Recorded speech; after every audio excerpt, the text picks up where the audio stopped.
When I was 17, I read a quote that went something like, "If you live each day as if it was your last, someday you'll most certainly be right."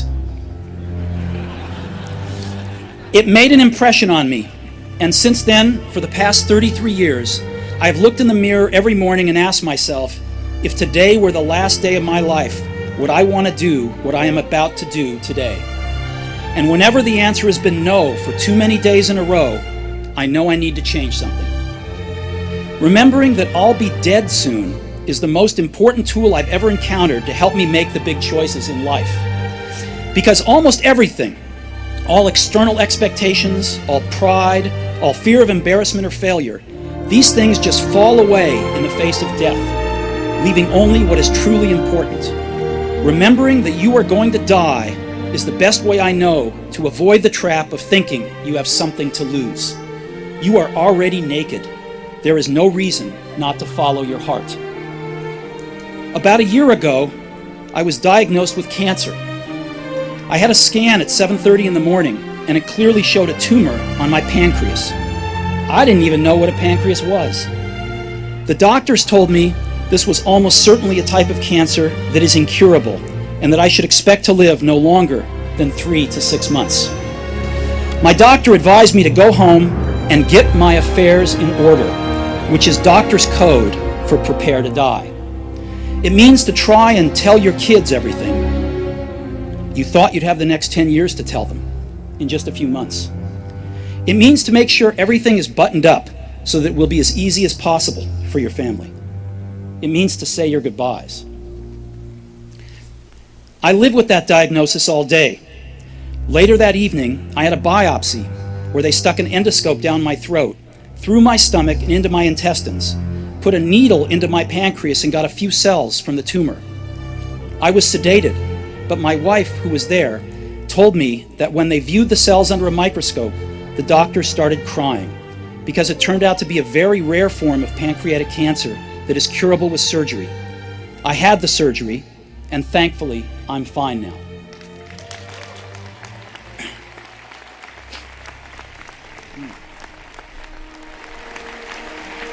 This was the closest I've been to facing death, and I hope it's the closest I get for a few more decades.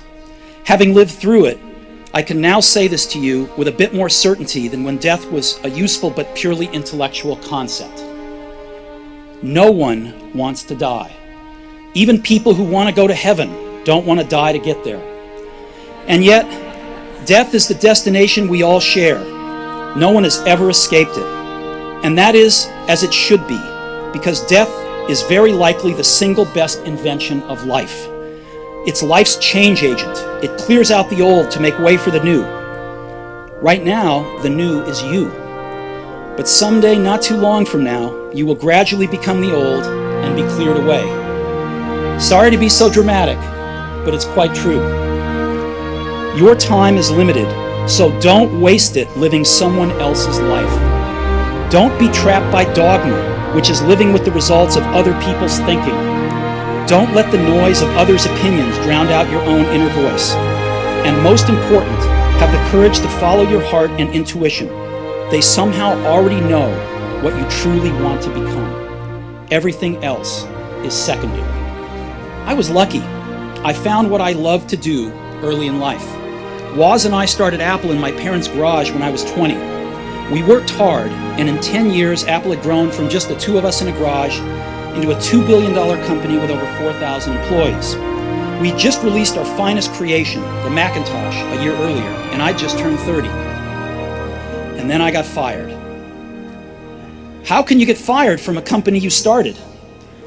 Well, as Apple grew, we hired someone who I thought was very talented to run the company with me.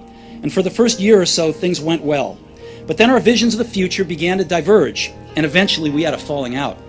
When we did, our board of directors sided with him. And so at 30, I was out, and very publicly out. What had been the focus of my entire adult life was gone, and it was devastating. I really didn't know what to do for a few months. I felt that I had let the previous generation of entrepreneurs down, that I had dropped the baton as it was being passed to me. I met with David Packard and Bob Noyce and tried to apologize for screwing up so badly. I was a very public failure, and I even thought about running away from the valley. But something slowly began to dawn on me. I still loved what I did. The turn of events at Apple had not changed that one bit. I'd been rejected, but I was still in love. And so I decided to start over. I didn't see it then, but it turned out that getting fired from Apple was the best thing that could have ever happened to me. The heaviness of being successful was replaced by the lightness of being a beginner again, less sure about everything. It freed me to enter one of the most creative periods of my life. During the next 5 years, I started a company named Next, another company named Pixar, and fell in love with an amazing woman who would become my wife. Pixar went on to create the world's first computer animated feature film, Toy Story, and is now the most successful animation studio in the world. In a remarkable turn of events, Apple bought Next, and I returned to Apple, and the technology we developed at Next is at the heart of Apple's current renaissance. And Lorene and I have a wonderful family together. I'm pretty sure none of this would have happened if I hadn't been fired from Apple. It was awful tasting medicine, but I guess the patient needed it. Sometimes life's going to hit you in the head with a brick. Don't lose faith. I'm convinced that the only thing that kept me going was that I loved what I did. You've got to find what you love, and that is as true for work as it is for your lovers. Your work is going to fill a large part of your life, and the only way to be truly satisfied is to do what you believe is great work. And the only way to do great work is to love what you do. If you haven't found it yet, keep looking, and don't settle. As with all matters of the heart, you'll know when you find it. And like any great relationship, it just gets better and better as the years roll on. So keep looking, don't settle.